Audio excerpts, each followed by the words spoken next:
कैसा लगता है, वहाँ का मिजाज कैसा है? आप मंडी से हैं तो अगर आप एक बार घूमने के लिए जाएंगे तब तो आपको बड़ा अच्छा लगेगा।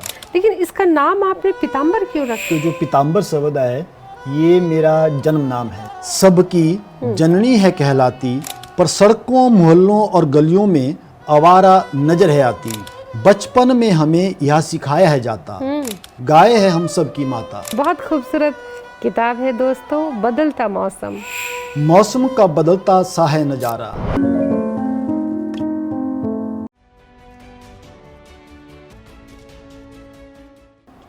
नमस्कार, प्रणाम, अभिनंदन, स्वागत। दोस्तों, आपकी सखी हाजिर है आज फिर ख़ास मुलाकात में। जी हाँ, दस्तक में आप जानते हैं हर बार आपकी ख़ास मुलाकात होती है हमारे ख़ास मेहमान से। साहित्यकार, जिन गज़ल, नज़्म, कविता, कहानी हो या उपन्यास लिखने वालों से आप जानते हैं आपकी होती है मुलाकात, और जिन्होंने अपनी पहचान बना चुके हैं, जो अपनी पहचान, और मैं तो ये कहती हूँ कि कुछ अलग है, मतलब मशीनी दुनिया से अलग, जिन्होंने संवेदनाओं को ज़िंदा रखा है, साहित्य, कला, संस्कृति को कायम रखा है, संभाल रखा है, उसके विकास यात्रा में पूरा सहयोग दे रहे हैं। ऐसी हस्तियाँ आपके समक्ष होती हैं, और गज़लों पर भी बात होती है, गज़ल, गीत, कविताओं पर, और उनसे भी बात होती है जिन्होंने लिखा है, यानी दिल की बात होती है। बहुत सारे अनुभव साझा होते हैं, कुछ ऐसे खट्टे मीठे पल, उतार चढ़ाव भरी ज़िंदगी के तमाम पेचीदा मसले भी हल होते हैं। ज़िंदगी क्या है समझाते हैं हमारे दर्शक को, हमारे जो गेस्ट हैं, जो हमारे मेहमान हैं, सब समझाते हैं। और आप तो पहले ही समझदार लोग हैं, लेकिन फिर भी कुछ मज़ेदार किस्से, कुछ बातें सुनकर कई बार ऐसा लगता है कि अरे ये तो हमारी ज़िंदगी का हिस्सा है। तो ऐसी ही मुलाकात होती हैं, हम रूबरू करवाते हैं हमारे मेहमान को। और आज जो हमारे मेहमान हैं, मुझे बहुत खुशी हो रही है कि आप प्राध्यापक तो हैं ही वाणिज्य के, लेकिन साहित्य को भी पूरी शिद्दत से संभाला हुआ है, और उनके बारे में विस्तार से भी बता देते हैं, क्योंकि जब आप उनकी बातें सुनेंगे तो उनके बारे में आपको मालूम होना चाहिए। देखिए दोस्तों, हमारे मेहमान के बारे में हमें बताते हुए बड़ा गर्व हो रहा है कि आप हिमाचल प्रदेश उच्च शिक्षा विभाग में प्राध्यापक हैं। विधाओं की अगर बात करें कि आपकी विधाएं क्या क्या हैं, तो देखिए, कविता लेखन, समसामयिक लेख एवं टिप्पणियाँ लिखते हैं, कहानी भी लिखते हैं। और भाषा की अगर बात करें तो पहाड़ी भाषा और हिंदी और अंग्रेज़ी में आपका, जो हम ये कहते हैं, अंग्रेज़ी तो आजकल सभी को आती है, लेकिन पहाड़ी और हिंदी में आप अपनी रचनाएं पेश करते हैं। बात करें प्रकाशित पुस्तकों की, अब तक आपकी 2 पुस्तकें आई हैं, काव्य संग्रह, और अवार्ड सम्मान की बात कर लेते हैं दोस्तों। प्रतिष्ठित साहित्यकार ही हमारे मेहमान होते हैं। और देखिए, सम्मान अवार्ड की बात करें तो मैं ये कहूँगी कि आपको अविरल कलाकार सम्मान आपकी झोली में है। भूषण सम्मान से सम्मानित हैं, स्वतंत्रता साहित्य रत्न सम्मान से आप अलंकृत हैं, साहित्य सारथी सम्मान है, साहित्य शिरोमणि सम्मान से भी आप जो हैं अलंकृत हैं, साहित्य शिक्षा सम्मान भी आपकी झोली में है, राजश्री साहित्य अकादमी द्वारा आपको जो कि मिला है। और इसके अलावा दर्जनों ऐसे अवार्ड हैं, सम्मान है, आप अलंकृत हैं कि वर्णन करने बैठेंगे तो आपसे बातचीत कम पड़ जाएगी। और हाँ, ये ज़रूर कहेंगे कि साहित्य अकादमी काव्य सम्राट से भी आप सम्मानित हैं। हिमाचल से ढूंढ के लाई हूँ दोस्तों एक ऐसा हीरा, एक ऐसे अध्यापक है, एक ऐसा हीरा है जो नब्ज़ नब्ज़ से वाकिफ़ है, वहाँ के नज़ाकत को, वहाँ के मर्म को बहुत अच्छे से अपनी कविताओं में पेश करते हैं। और अब ज़्यादा ना कहते हुए मुलाकात ही करवा देती हूँ। जी हाँ, मैं बात कर रही हूँ, मैं जो हमारे मेहमान हैं विनोद वर्मा जी की बात कर रही हूँ। तो आइए मिलते हैं विनोद वर्मा जी से। नमस्कार विनोद जी, आपका जस्ट टीवी के प्रांगण में आपका दिल से स्वागत करते हैं। और आप देवभूमि हिमाचल से हैं, तो हमारे लिए तो देवतुल्य भी है। कितना अच्छा लगता है जब देवभूमि हिमाचल कहते हैं। आप वैसे कहे यूपी, बिहार, हरियाणा, पंजाब, है ना, लेकिन जब देवभूमि कहते हैं तो एक अलग ही फील आता है। देवभूमि क्यों कहते हैं हिमाचल को, क्या वजह रही होगी?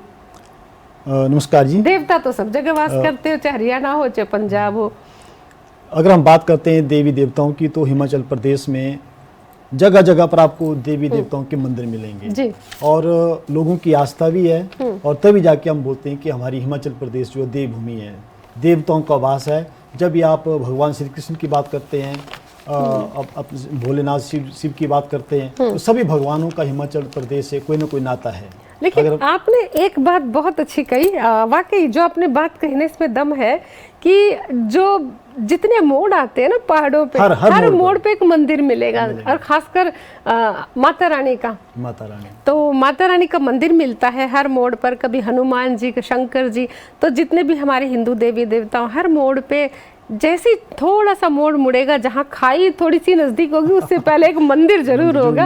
वही खाई से बचाने के लिए वहाँ देवता वास कर रहे हैं, वो शक्ति है वहाँ जो आपको विषम परिस्थिति, कुछ भी घटना दुर्घटना से पहले आपकी रक्षा कर लेती है और आपको बचा लेती है। ये मान्यताएं भी सच्ची हैं, इनके पीछे कोई झूठ नहीं है। हमारे हिमाचल में ऐसा होता है जैसे मान लो कहीं कोई घटना घट जाती है, सड़क को एक्सीडेंट हो जाता है तो लोग वहाँ एक मंदिर बना लेते हैं ताकि अगले बार जब कोई वहाँ से गुजरेगा तो सबसे पहले भगवान का नाम लेगा, उसके पश्चात ही वहाँ से गुजरेगा फिर, ताकि हमारी दुर्घटनाएं कम से कम वहाँ पर हुई। बिल्कुल सही बात है। और मान्यताएं तो जब हम मानना शुरू कर देते हैं ना, और अगर हमसे कोई चूक भी हो जाए, सब मान लीजिए उस मोड़ पे हमने उस मंदिर में हाथ नहीं जोड़े, जरूरी नहीं कि हम उतर के माथा टेके, चलते वक्त भी दूर से ही प्रणाम कर लेते हैं, लेकिन अगर नहीं करते तो अंदर से एक आवाज आती है, देखो मंदिर में हमने हाथ नहीं जोड़े। ये हमारी भावनाओं के साथ जुड़ती हैं चीजें, और वाकई शक्तियां तो हैं ही। हमारा देश जो है शक्तियों की जहाँ बात करें तो कितने धर्म, कितनी जातियां, कितने वेद शास्त्र, कितना कुछ प्रमाणित करता है कि भारत जो है, भारत भूमि है, ये देवी देवताओं की भूमि है। बिल्कुल। और बात हिमाचल की ही हो रही है तो कैसा लगता है, वहाँ का मिजाज कैसा है? आप मंडी से हैं तो वहाँ का मौसम, वहाँ के रास्ते, वहाँ की नदियाँ, घाटियाँ, पहाड़ियाँ, पगडंडियाँ, उबड़ खाबड़ रास्ते, थोड़ा वर्णन कर लीजिए थोड़ा सा, ताकि हमारे दर्शकों को लगे कि हमने हिमाचल दर्शन हो गए। देखो, अगर दर्शन की हम बात करते हैं तो अगर आप एक बार घूमने के लिए जाएंगे तब तो आपको बड़ा अच्छा लगेगा कि नहीं, हम हिमाचल घूम के आए, बड़ा अच्छा वहाँ का वातावरण है, बड़ा अच्छा रहने के लिए। लेकिन जब आप वास्तव में वहाँ पर रहेंगे और वहाँ की जो मुश्किलें हैं, पैदल चलना है, फिर अपने जैसे मैं अपने शिक्षा की बात करता हूँ कि जब हमने शिक्षा ग्रहण की थी तो हमारा जो 10वीं तक की शिक्षा थी हमारी 3-4 किलोमीटर हमारा स्कूल दूर था हमारा। लेकिन जब हमारी जो +2 की एजुकेशन थी हमें 8-10 किलोमीटर डेली पैदल चलना पड़ता था हमें। तो अगर इस संघर्ष की बात करते हैं तो हिमाचल में संघर्ष बहुत ज़्यादा है। लेकिन जैसे समय हमारा व्यतीत गुजर रहा है तो समय के साथ साथ क्या हो रहा है कि हमारी सुविधाएं भी हिमाचल प्रदेश में दिन प्रतिदिन बढ़ रही है। अगर हम पुराने अपने समय की बात करते हैं, जब हम छोटे बचपन की बात करते हैं हम लोग, तो उस वक्त स्थितियाँ कुछ और थी। लेकिन आज के समय में बात करते हैं तो आज की स्थितियाँ बदल चुकी है। कैसी थी उस वक्त? जैसे हमारे पास यातायात संसाधनों की बात करते हैं, अगर हम कम्युनिकेशन की बात करते हैं तो उसमें जीरो था हमारे पास। जैसे मैंने अपनी सेकेंडरी एजुकेशन की बात की तो हमें 8 किलोमीटर डेली पैदल चलना पड़ता था। 8 किलोमीटर जाना और आना जी। तो 16 किलोमीटर हो गया। 16 किलोमीटर था हमारा ये तो। और डेली हमने पैदल जाना, पैदल आना, पहाड़ियाँ चढ़ के उतर के जाना। तो एक बार मेरा नॉन मेडिकल था तो हमारी केमिस्ट्री की मैडम थी, तो उन्होंने बोला कि टेस्ट लेना है। अच्छा। तो टेस्ट में ऐसा हो कि हम उस दिन टेस्ट नहीं दे पाए। अच्छा। तो मैडम ने बोला कि आपने ऐसा करना है कि अगले दिन अपने पेरेंट्स को साथ लेके आना है। फिर हम दोबारा क्लास में चले गए। तो मैडम बोला कि आप क्यों आए क्लास में? तो उन्होंने बोला कि हमारे घर बहुत दूर है मैडम, हमारे पेरेंट्स नहीं आ सकते हैं। तो मैडम ने कहाँ है आपके घर? फिर हमने मैडम को बाहर लाया, ग्राउंड में लाया, हमने दिखाया कि ये पहाड़ी है, इससे आगे 2 पहाड़ियाँ और हैं, वहाँ जाके हमारे घर है। तो मैडम बोलते हैं बेटा ऐसा कर, तू चुपचाप बैठ जा, आप पढ़ लो, बस इतना काफी है, पेरेंट्स को लाना आपने। तो इतना मुश्किल इसमें था उस वक्त जी। तो उससे पहले की बात करते हैं हम अपने जो और भी पहले की हमारे फादर बात करते हैं तो उनके उसमें तो बहुत ही टफ था जी। तो जैसे हमारी जो 10वीं तक की एजुकेशन थी तो उनकी वहाँ होती जहाँ हमारी +2 की एजुकेशन हुई। अच्छा। तो काफी मुश्किल हमारा जो है। उनके लिए क्या मुश्किल था? उतना ही मुश्किल तो रहा होगा जैसे मान लो हम +2 में थोड़े बड़े होते हैं बच्चे, लेकिन वो तो 6ठी 7वीं 8वीं वहाँ पर आते थे, तो उनके लिए मुश्किल काम था जी उस वक्त। तो मतलब उस समय की बात करते हैं हमारी एजुकेशन बहुत कम थी। और समय व्यतीत होता गया तो उससे क्या हुआ कि हमारे एजुकेशन सिस्टम थोड़ा इम्प्रूव हुआ उससे जी। और यातायात के साधनों में अब वहाँ पर क्या है? अब तो गाड़ियाँ, यातायात की हम बात करते हैं तो उसमें बोला कि हम पैदल जाते थे, हम लोग 7-8 किलोमीटर पैदल जाना हम लोगों ने। और उसके बाद जैसे हम +2 के बाद हमारी एक बस आती थी कुल्लू से। अच्छा जी। मतलब एक हमारे पास यातायात का संसाधन था, बाकी कोई नहीं था। एक बस मतलब सिंपल वो एक बस आती थी, एक ही टाइम, एक यानी शाम को सुबह चल जाना उसने। दिन भर हमारे पास यातायात का कोई साधन नहीं था। मतलब सुबह आती थी और शाम को आना उसने, सुबह चले जाना जी। अच्छा, कुल्लू निकल जाती थी वो। अच्छा जी। तो दिन भर हमारे पास ऐसा कोई संसाधन था कि हम अपने घर से बाहर कहीं जा सके। क्या बात है। ओहो। तो मतलब बड़ा मुश्किल था। अगर हम घूमने की बात करें, सुकून भी तो रहा होगा। हाँ, सुकून तो था ना, मतलब जिंदगी तो बहुत आराम की जिंदगी थी ना जी। चलिए, आराम की जिंदगी पर बहुत दुनिया से बहुत दूर थे जी। आराम की जिंदगी पर बहुत सारी बातें करनी है। बहुत खूबसूरत शुरुआत हो गई है दोस्तों। जिंदगी की जद्दोजहद, उतार चढ़ाव, कामयाबी, तमाम बातों पर बात करनी है, लेकिन समय है छोटे से ब्रेक का। जल्द आते हैं दोस्तों। ब्रेक के बाद फिर से करते हैं स्वागत। और आज हमारे ख़ास मेहमान हैं विनोद वर्मा जी, मंडी हिमाचल से। बातों का सिलसिला बढ़ाते हैं आगे। तो विनोद जी, वो पगडंडियाँ, वो रास्ते, अब तो बदल गया सब कुछ, अब आसान हो गई है।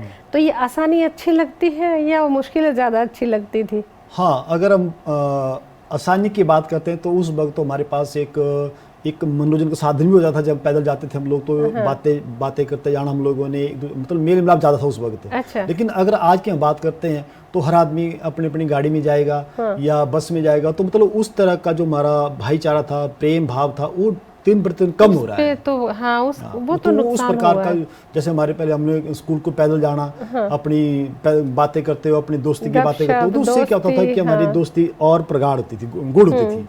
लेकिन अब थोड़ा सा मेरे को लग रहा है कि अब थोड़ा दिन पर थोड़ा परिवर्तन आ रहा है। मतलब फायदे थे, नुकसान थे तो फायदे भी थे। अब चीजें बदली हैं, आज विकास हुआ है, तो रिश्तों का विकास नहीं हो पा रहा। रिश्ते हमारे दिन पर दिन जो है ना सिकुड़ रहे हैं, इसमें कोई शक नहीं। लेकिन फिर भी साहित्यकार जो है उसको तो फायदा होता है ना प्राकृतिक सौंदर्य का। अगर आप लेखक है तो आपको कितना फायदा हुआ? आपको क्या अनुभूति है इस बात की?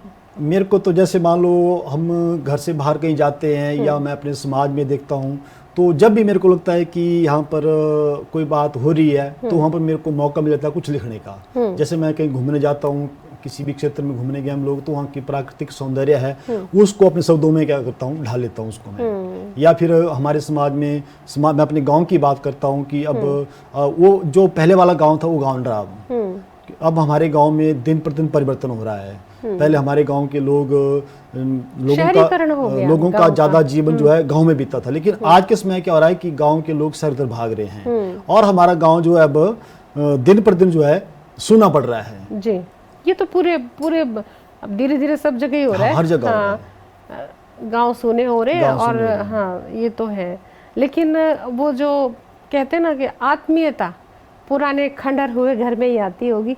दादा जिसमें दादा दादी सब रहते थे। हाँ, अगर वो भी बात हमारे समय आपके चेहरे पे ही स्माइल आ गई। हमारे समय की बात है कि जब हम अपने दादाजी के साथ सोना, उनके साथ हमारा ज्यादा प्रेम होता दादा के साथ। लेकिन आज की मैं बात करता हूँ तो आज के जो बच्चे हैं ना, अपने दादा दादी के साथ उनका इतना प्रेम नहीं रहा है, क्योंकि उनकी जो माता हैं वो चाहती कि हमारा बच्चा रात दिन पढ़ता रहे।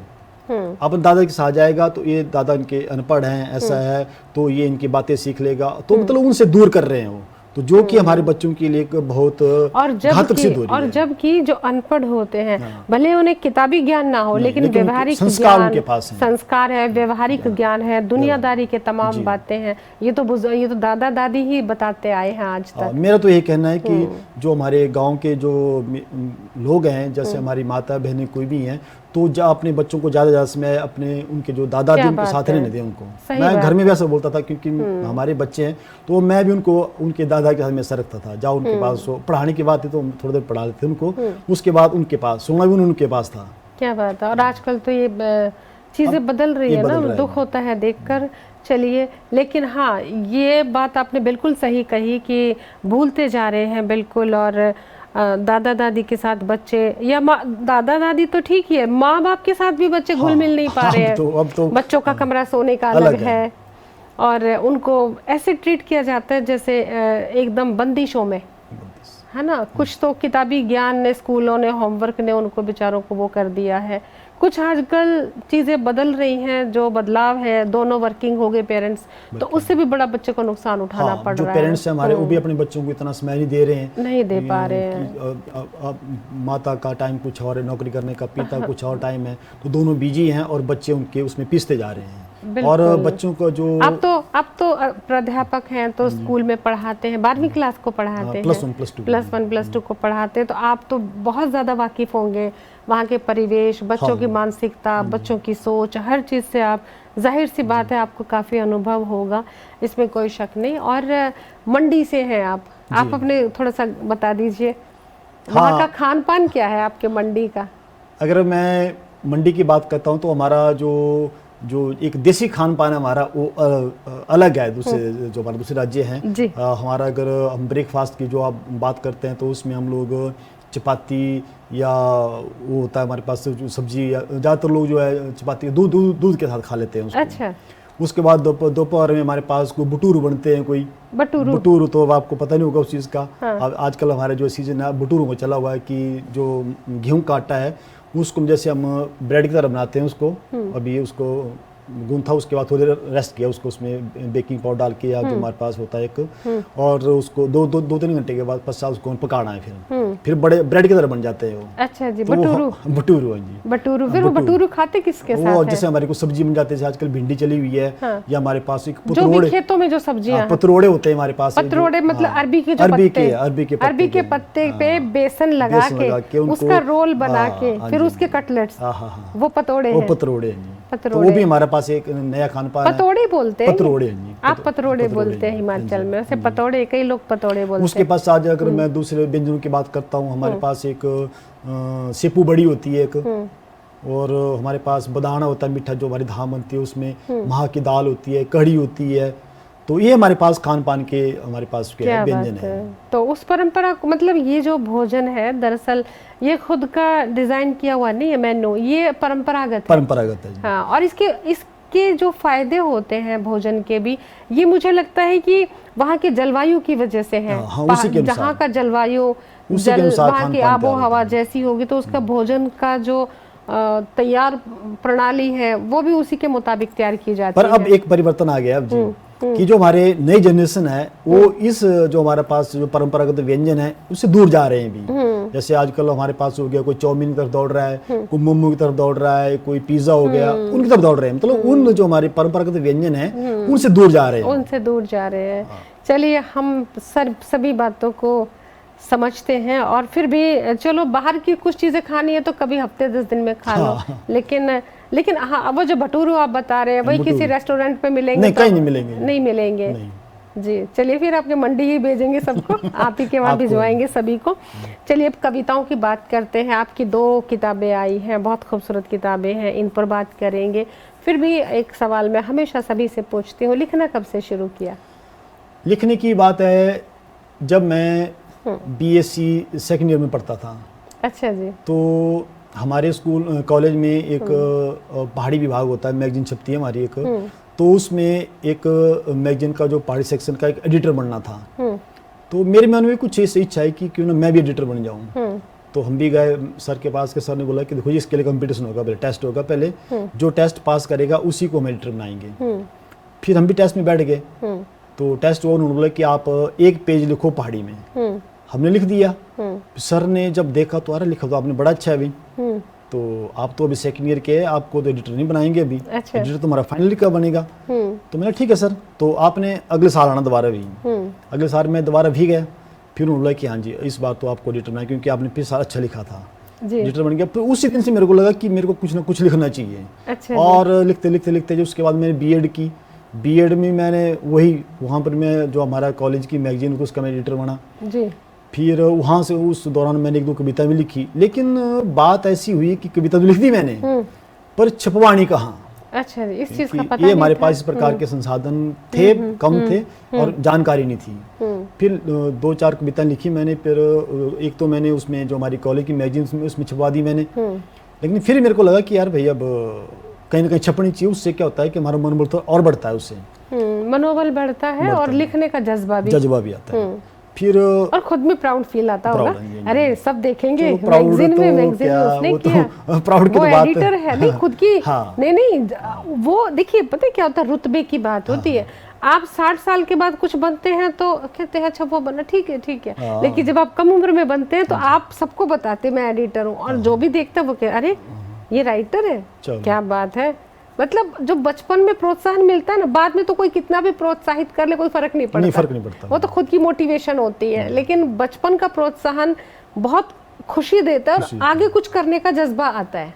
तो वो स्थिति आपकी आ गई थी फिर मैगजीन के एडिटर बनने से? उसके बाद तो फिर मैं लिखता, फिर मैंने 1-2 लेख भी लिखे।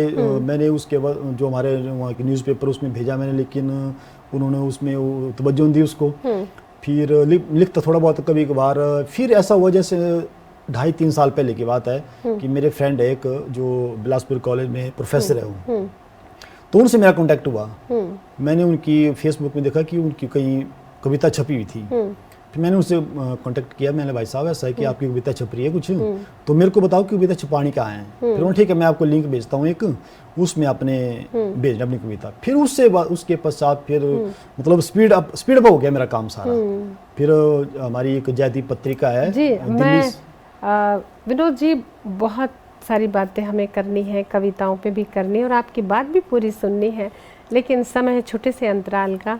दोस्तों जल्द आते हैं छोटे से ब्रेक के बाद। दोस्तों ब्रेक के बाद फिर से स्वागत करते हैं। विनोद वर्मा जी हिमाचल मंडी से हैं, अध्यापक हैं और बहुत कमाल की कविताएं कहते हैं और किताबों पर बात करते हैं उनकी। तो मेरे समक्ष 2 किताबें हैं और किताब बहुत खूबसूरत आवरण है, पीताम्बर काव्यधारा। तो दोस्तों इतनी खूबसूरत किताब, इतना खूबसूरत आवरण, मुँह दिखाई कर लेती हूँ किताब की, आपको भी पता चले किताबों की जो तस्वीर क्या होती है, शीर्षक क्या होता है, किताब का नाम क्या होता है और किस तरह से किताब प्रकाशित होती है, कितनी मेहनत होती है, तब जाके किताब आती है। पीताम्बर ये काव्य संग्रह है और बहुत खूबसूरत है, लेकिन इसका नाम आपने पीताम्बर क्यों रखा विनोद जी, इस पर जरा बात कीजिएगा। अगर मैं अपने किताब के शीर्षक के नाम की बात करता हूँ तो जो पीताम्बर शब्द है ये मेरा जन्म नाम है। अच्छा जी। मतलब जो हमारे एक जन्म कुंडली बनती है, हाँ जी, उसमें मेरा नाम पीताम्बर है जी, उसी के आधार पर मैंने इसका नाम पीताम्बर रखा। फिर विनोद कब रखा गया? विनोद बाद में घर वालों रखा, लेकिन जो हमारे जो पंडित रखते हैं ना नाम, हाँ उसका उसी में हमारा पीताम्बर है जी। अच्छा जी। और बाद में विनोद रखा गया नाम। बहुत खूब जी। तो इस किताब में से कुछ कविताएं जो आपके दिल के करीब हो? अगर कविताएं इसमें 64-65 कविताएं हैं इसमें जी। एक कविता मैं यहाँ से आपको सुनाऊंगा जी, जो आपके सबसे दिल के करीब हो, लगता है कि हमारे दर्शक भी सुन के, जो हमारे दर्शक हैं उनको भी कुछ सुकून मिले। जी। इसमें आपने कुछ तो निशान लगाए होंगे पढ़ने के लिए, चुनिंदा के लिए, या सारी ही प्रिय है? सारी अच्छी कविताएं तो जो सामने आए वही उठा लीजिए। जो हमारा आजकल जो आप देख रहे हैं कि हमारा जो गौ माता है वो सड़कों पर जा रही है अब। उनका कोई भी रखवाला नहीं है, लोग जब दूध देते हैं तब तो उनको पालते हैं, उसके बाद उनको सड़कों में छोड़ देते हैं। सब जगह यही हाल है। और उसके ऊपर मैंने कविता लिखी है गौ माता। जी। सबकी जननी है कहलाती, सबकी जननी है कहलाती, पर सड़कों मोहल्लों और गलियों में आवारा नजर है आती। पर सड़कों मोहल्लों और गलियों में आवारा नजर है आती। बचपन में हमें यह सिखाया है जाता, बचपन में हमें यह सिखाया है जाता, गाय है हम सब की माता, गाय है हम सब की माता। आज इस वंश की हालत हो गई है दयनीय, आज इस वंश की हालत हो गई है दयनीय। जब तक दूध है देती तब तक पाला, बाद में होगी निंदनीय। जब तक दूध है देती तब तक पाला, बाद में होगी निंदनीय। मान्यता है कि इसके शरीर में सभी देवताओं का वास। मान्यता है कि इसके शरीर में है सभी देवताओं का वास। अगर ऐसे ही गौवंश का त्याग होता रहेगा तो एक दिन होगा समस्त प्राणियों का सर्वनाश। अगर ऐसे ही गौवंश का त्याग होता रहेगा तो एक दिन होगा समस्त प्राणियों का सर्वनाश। दिव्या गुणों की स्वामिनी है कहलाती, दिव्या गुणों की स्वामिनी है कहलाती, बहुत खूब। अपने गोबर मूत्र और शरीर स्पर्श से कई व्याधियों को है भगाती। अपने गोबर मूत्र और शरीर स्पर्श से कई व्याधियों को है भगाती। गौवंश को बेसहारा मत छोड़ना रे इंसान, गौवंश को बेसहारा मत छोड़ना रे इंसान, इसकी सेवा के बिना मुश्किल बनना हो जाएगा महान।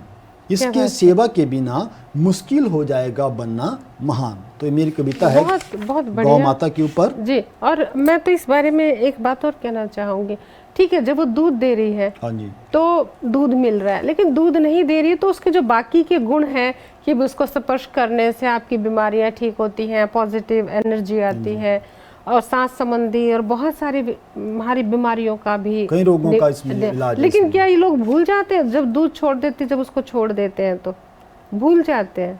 आज की जो हमारे जो लोग हैं सारे वो ऐसा करते हैं कि जब तक गाय दूध दे रही है तब तक उसको पाल रहे हैं, और जैसे दूध दे रहे हैं उसके बाद बछड़ा होता है उसका, एक बछड़े को भी क्या करते हैं कि अगर उसका जो मेल हो गया कोई तो उसको सड़कों पर छोड़ देते हैं उसको, और बेचारा कभी गाड़ियों से लग रहा है और कभी नाली में पड़ रहा है जाके, उसके साथ पनी क्या क्या अत्याचार हो रहे हैं। तो कभी सोचा इस बारे में आपने, जिस तरह से आपने ये सोचा कि मैं इस पर कुछ लिखूं, तो कभी ये सोचा कि जो आवारा पशु हैं उनका भी कुछ अपने प्रयास से कुछ किया जाए? हाँ, इनके लिए जो सरकार भी प्रयास कर रही है कि इनके लिए गौ सदन बना रही है, लेकिन फिर उसके पश्चात भी बहुत सारी जो हमारे गौ माता है वो सड़कों पर घूम रही है अभी भी। तो अब और कई लोगों ने गाय को तो एक ऐसा धंधा भी बना लिया कि वो गाय के साथ घूमेंगे कि भाई गाय को रोटी दो, गाय को, फिर जब उनको गाय को रोटी देते तो गाय को कहते कि गाय को मत दो, थैले में डाल दो, और फिर कहते पैसा दे दो। भाई गाय पैसा तो नहीं खाती ना, गाय चारा खाती है। गाय को आप आटा खिलाए, गुड़ खिलाए, गाय को आप रोटी दें, पर वो कहते हैं नहीं रोटी नहीं चाहिए, पैसा दे दो। पैसा तो गाय को लेके भी पूरे शहर में गाय की सेवा करनी है तो गाय की सेवा पैसे से नहीं होगी। या तो गाय को पालो या तो फिर पैसे से तो गाय की सेवा होने वाली नहीं है। सही तो बात है, बहुत सारी चीजें हमें। इसमें मैं आपको एक बात बताऊं, मेरा भतीजा एक तो वो जो है रात दिन इसी काम में समर्पित है उसका जी। अच्छा, रात दिन भर जब भी जहाँ भी उसको गौवंश कहीं भी कोई घायल मिलता है या बीमार है या कोई सड़कों पर मरो गिर रहा है तो उसको उठाना, उसको कहीं जमीन में दबाना, तो उसका सारा काम बन गया जी। अपना जीवन उसने इसी काम में समर्पित कर दिया। क्या बात है। और आपका जीवन कविताओं को समर्पित है, तो कुछ कविताएं और हो जाए जी। कविता सुनाते हैं आपको। पीताम्बर से ही जाने और दिल का हाल।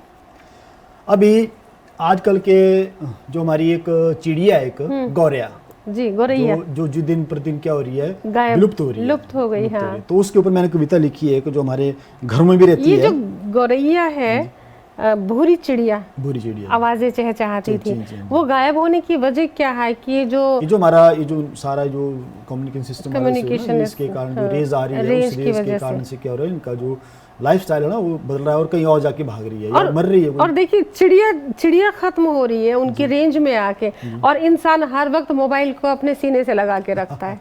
ये कब समझेंगे लोग? भाई जितना जरूरत हो मोबाइल को इस्तेमाल करें और रख दे, पर जब चिड़ियाओं को नुकसान हो सकता है तो दिल को और दिमाग को कितना होता इंसान को भी नुकसान। इसके भी मैंने कविता लिखी है मोबाइल पे। अच्छा, है आपके पास? लिखी है मैंने जी। गौरैया, हाँ, पहले मेरी कविता है गौरैया के ऊपर।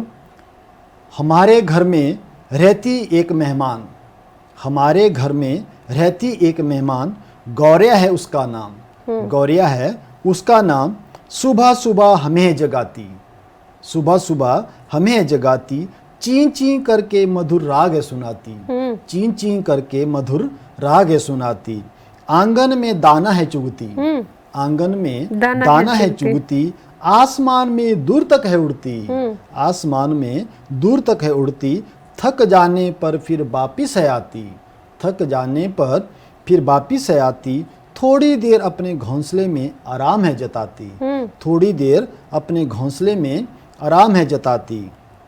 कभी आंगन में तो कभी पेड़ पर नजर है आती, कभी आंगन में तो कभी पेड़ पर नजर है आती। सुंदरता इसकी सबको है भाती, क्या बात? सुंदरता इसकी सबको है भाती। अपने बच्चों के लिए नरम नरम दाना है लाती, अपने बच्चों के लिए नरम नरम दाना है लाती। पंख आने पर उन्हें उड़ना है सिखाती, पंख आने पर उन्हें उड़ना है सिखाती।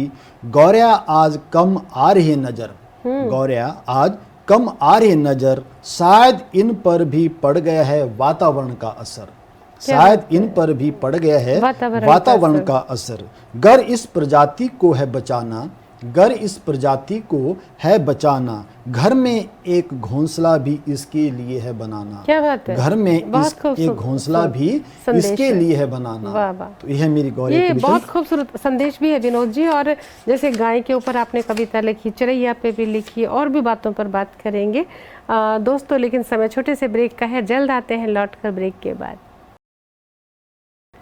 दोस्तों ब्रेक के बाद फिर से करते हैं स्वागत। और आज हमारे मेहमान विनोद वर्मा जी हैं और बहुत खूबसूरत कविताएं सुना रहे हैं। अभी गाय के ऊपर बहुत खूबसूरत रचना सुनाई, फिर जो गौरैया है, चिड़िया है, खूबसूरत सी भूरे से रंग की चिड़िया जो चहचहाती, वो भी लुप्त होती जा रही है। उस विचार को भी बड़ी खूबसूरती से, उस चिंता को भी अभी व्यक्त किया है विनोद जी ने। और भी मसले हल होंगे। कवि है ना, तो कवि के पास अपार खजाना होता है, जज्बात होते हैं। हर छोटी से छोटी बात को कैसे अपनी रचना में उसको पूरा साकार करते हैं, अब खूबसूरत संदेश के साथ अपनी कविता कहते हैं। और विनोद जी, ये जो है पीताम्बर में से तो हमने कविताएं सुन ली, मेरे हाथ में काव्य संग्रह है बदलता मौसम। और बदलते मौसम के एक दरख्त के ऊपर एक डंडी पे 4 गौरैया बैठी है वहाँ आपकी गौरैया गायब थी, पर बहुत खूबसूरत किताब है दोस्तों, बदलता मौसम। ये देखिए, और आवरण बहुत कमाल का है, दरख्त के एक डंडी है और उस पर 4 गौरैया बैठी हैं। अब घरों में तो गौरैया ने आना बंद कर दिया, लेकिन विनोद जी ने कोई कसर नहीं छोड़ी, गौरैया को फिर भी रखा है, कहीं न कहीं तो जिंदा रखा है, कविताओं में तो कहीं पेड़ की डंडी पर।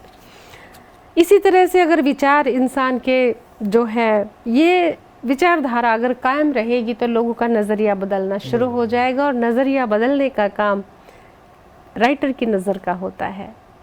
जिस नज़र से वो दुनिया दिखाता है, दुनिया उस नज़र से ही दुनिया को देखती है। इसलिए नजराना है, तोहफा है लेखक की ओर से समाज को। ये जो बदलता मौसम है, मौसम बदल गया है, तो बदलते मौसम में क्या है, इसका शीर्षक बड़ा कमाल है और आवरण भी बहुत खूबसूरत है। इसमें से कुछ कविताएं जी। इसमें मेरी कविता है जी। पहले तो मैं आपको कविता के शीर्षक का जो हमारी है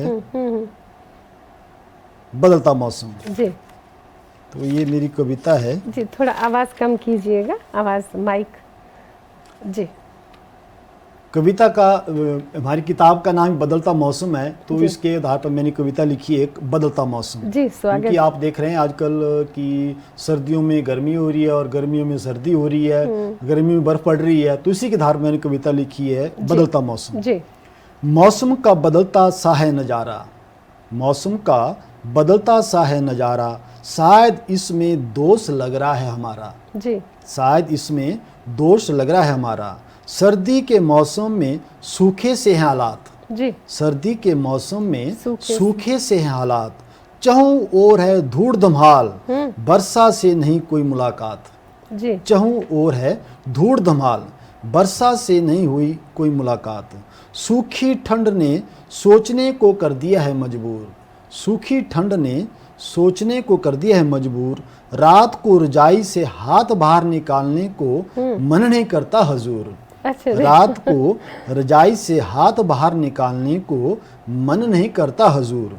दिन भर की धूप है खूब तपाती, दिन भर की धूप है खूब तपाती। ये मैंने सर्दियों के मौसम में लिखा है। जब हमारे वहाँ पर ना सर्दी में एक्चुअली बारिश होती, ठंड होती है, लेकिन उस वक्त बारिश नहीं, सर्दी में बारिश नहीं हो रही थी, बर्फ नहीं पड़ रही थी, तो उसी पर मैंने कविता लिखी थी। दिन भर की धूप है खूब तपाती, पता नहीं वो सर्द पवन कब क्यों नहीं चल पाती, पता नहीं वो सर्द पवन अब क्यों नहीं चल पाती। सुबह शाम ये शुष्क मौसम हमें डराता, सुबह शाम ये शुष्क मौसम हमें है डराता, पर ये भी बर्फ व वर्षा नहीं ला पाता, पर ये भी बर्फ व वर्षा नहीं ला पाता। सर्दियों में बर्फ से आता बड़ा आनंद, सर्दियों में बर्फ से आता बड़ा आनंद, अब बर्फ तो क्या वर्षा की फुहार बन गई है पहली पसंद, अब बर्फ तो क्या वर्षा की फुहार बन गई है पहली पसंद। किसान परेशान, बागवान परेशान, परेशान है आज हर इंसान, किसान परेशान, बागवान परेशान, परेशान है आज हर इंसान। वो बर्फ के फाये, वो वर्षा की बूंदें, कब बनेगी इस सर्दी की पहचान। क्या बात। वो बर्फ के फाये, वो वर्षा की बूंदें, कब बनेगी इस सर्दी की पहचान। ये जो बदलता मौसम है कि भाई गर्मी भी देर से आई, गर्मी जल्दी आ जाती है, सर्दी देर से आती है, देर तक रहती है, तो ये जो परिवर्तन है मौसम का, इसके नुकसान भी बहुत है, फसल को, इंसान को, नेचर, पहले तो प्रकृति को इंसान ने प्रकृति को छेड़ा, अब प्रकृति भी अपना कहर तो ढाएगी। और आप हिमाचल से हैं तो वहाँ पे तो बारिश के दिनों में लैंडस्लाइडिंग होती है, बाढ़ आती है, नदियाँ उफान पर होती हैं, तो घर भी ढहते हैं, बड़ा भयंकर परिदृश्य देखते हैं हम यूट्यूब से और सोशल मीडिया से, समाचारों में, तो ये भी एक विकट समस्या होगी। हाँ, अभी जैसे मैं अभी इसी महीने की बात करता हूँ, अभी 29 तारीख को हमारा एक सरकाघाट का धर्मपुर क्षेत्र है, वहाँ पर बादल फटा एक, उसके बाद मंडी जिला में सराज क्षेत्र है, वहाँ पर बादल मतलब ये फटा जो प्राकृतिक आपदाएं मौसम परिवर्तन से आती है, आप बता रहे थे कि कोई कविता भी आपने इस विषय पे लिखी है। मैंने अभी जो हम वहाँ गए थे, सराज में गए, हम धर्मपुर में गए, जी, तो वहाँ के लोगों की व्यथा को देख करके मैंने फिर एक कविता लिख दी वहाँ पर। स्वागत है। मेरी कविता का शीर्षक है, एक्चुअली वो जो बादल फटा था 29 जून की रात को फटा था, 29 जून की वो काली रात, 29 जून की रात को मेघों ने किया क्रूर प्रहार, 29 जून की रात को मेघों ने किया क्रूर प्रहार, चहुं ओर मचने लगी चीख पुकार, चहुं ओर मचने लगी चीख पुकार। अंधेरे में कोई नजर नहीं आया, रात का समय था, अंधेरे में कोई नजर नहीं आया, दौड़ने भागने वाला ही बच पाया, दौड़ने भागने वाला ही बच पाया। सुबह जैसे जैसे सूरज निकलने को आया, सुबह जैसे जैसे सूरज निकलने को आया, वैसे वैसे चारों ओर तबाही का मंजर पाया, वैसे वैसे चारों ओर तबाही का मंजर पाया। किसी की गौशाला बही, किसी का घर द्वार, किसी की गौशाला बही, किसी का घर द्वार, कहीं कीचड़ में पशु दबे तो कहीं पूरा परिवार, कहीं कीचड़ में पशु दबे तो कहीं पूरा परिवार। अपनों को ढूंढने में चला कोई यहाँ तो कोई वहाँ, अपनों को ढूंढने में चला कोई यहाँ तो कोई वहाँ, किसी की लाश मिली तो किसी का सुराग तक नहीं मिला यहाँ, किसी की लाश मिली तो किसी का सुराग तक नहीं मिला यहाँ। चारों ओर पहाड़ियाँ ल्हासों से भरी नजर आई, ल्हासें डंगे गिरे वहाँ पर, चारों ओर पहाड़ियाँ ल्हासों से भरी नजर आती, प्रकृति का देख या मंजर आंखें भर जाती, प्रकृति का यह देख मंजर आंखें भर जाती। हर कोई मदद करने यहाँ आता, हर कोई मदद करने यहाँ आता, मन को हौसला भी खूब है दे जाता, मन को हौसला भी खूब है दे जाता। दिन भर लोगों को देख सब गम भूल जाता, दिन भर लोगों को देख सब गम भूल जाता। रात भर अपनों की यादें और उस रात का मंजर याद आता, रात भर अपनों की यादें और उस रात का मंजर याद आता। घर द्वार तो फिर से बन जाएंगे, घर द्वार तो फिर से बन जाएंगे, पर अपनों से जिंदगी भर नहीं मिल पाएंगे, पर अपनों से जिंदगी भर नहीं मिल पाएंगे। भगवान ना करे ऐसी आपदा किसी और पर आए, भगवान ना करे ऐसी आपदा किसी और पर आए। पर विनोद ये तो समय का चक्कर है, पता नहीं कब क्या हो जाए, पर विनोद ये तो समय का चक्कर है, पता नहीं कब क्या हो जाए। विनोद जी, कई बार तो हम देखते हैं कि बिल्कुल पहाड़ी के छोर पर घर होता है, होटल्स होते हैं पहाड़ी के छोर पर, तो ये भी चीज़ें शायद प्रशासन को थोड़ा दूर करनी चाहिए ना, कि जहाँ पे नदियाँ हैं, घाटियाँ हैं, या ढलान है, तो उनसे थोड़ा रिहायशी इलाकों को थोड़ा, पर किसी के ये भी पुश्तैनी घर है तो कौन अब छोड़ेगा। ये तो आप भी ठीक हो, जैसे मान लो हम पहाड़ी क्षेत्रों की बात करते हैं, तो अब ऊंचे ऊंचे पहाड़ों में पहुंचना है कैसे, हमारी सड़कें तो नीचे मिलेगी ना हमें, तो हमारे लोग भी कोशिश करते हैं कि हम सड़कों के नजदीक बसें और सड़कें निचले क्षेत्र में होगी।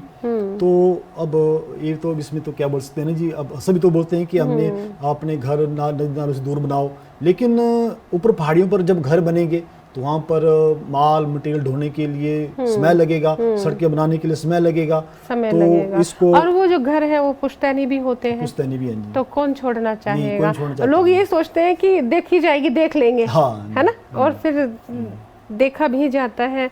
पर कहते हैं कि प्रकृति का ख्याल रखें, पेड़ पौधे लगाएं, दोहन ना करें, प्रकृति को संभाल लें तो प्रकृति भी हमारा ख्याल रखेगी।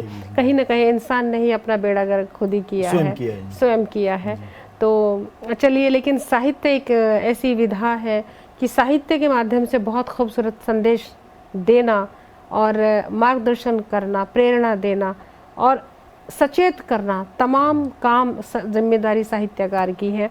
आप बखूबी निभा रहे हैं और मैं क्या कहूँ, बहुत बहुत शुक्रिया करते हैं आपका। आप आए, बहुत अच्छे से अपनी बात रखी, कमाल के तरीके से, और अपने हिमाचल के बारे में बताया, खान पान, रहन सहन, आबो हवा, तमाम बातें साझा करी। आपका दिल से धन्यवाद करते हैं विनोद जी। आपका भी धन्यवाद, जस्ट टीवी का धन्यवाद जी। दोस्तों, आज आपकी मुलाकात विनोद वर्मा जी से हुई, हिमाचल मंडी के बारे में जाना, समझा और बहुत कुछ खास बातें भी। और कविताएं देखिए ना, गाय चिड़ैया सब गायब हो रही हैं, हमें वापस लौटा के लाना है इनको, प्रकृति का ध्यान रखना है और प्राकृतिक तरीके से खुद का भी। इसी दुआ के साथ मैं तो यही कहती हूँ, किसी भी इन्फो के लिए इन्फो कीजिएगा, info@justbroadcasting.com पर अपना प्यार देते रहिए, और हम भी इसी तरह हर बार एक नई शख्सियत से मिलवाते रहेंगे, इस विश्वास के साथ है।